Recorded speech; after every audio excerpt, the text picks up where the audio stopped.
In this short video tutorial, we'll learn about how to print a Hello World string on the console window by using the C# programming language. When you start learning any programming language, the very first program that you learn is how to print something on the screen. So how can we print a Hello World string on the screen or on the console window using C#? That is what we'll learn in this tutorial. So to print something on the screen, we make use of the console class, and this console class gives us a function called write and write line. So let me use the write function and give it a string hello world. So what we have done here is we are using the console class, which is defined inside the system namespace, and we have already included that namespace in our program by writing using system in the very beginning.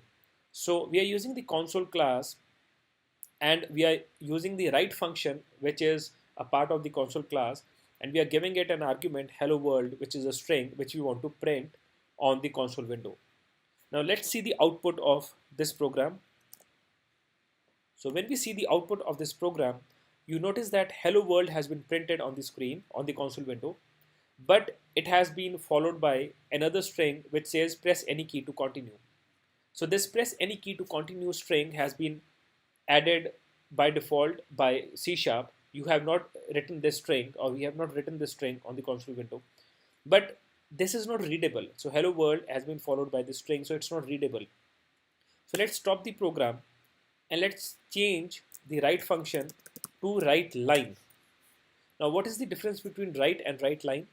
The only difference is that the write line function, after it prints this string on the console window, it will take the cursor to the next line so that the second input or the second string is printed in the next line, and it is not followed by, it does not follow the hello world string. So let's see the output of this program. Now notice that the hello world string has been printed and the cursor was sent to the next line. So press any key to continue has been printed in the next line. So with this very simple line of code, you should understand that it's quite easy to print something on the console window by using the C# programming language. So with this, we'll end this short tutorial. In next tutorials, we'll learn about more concepts about C#.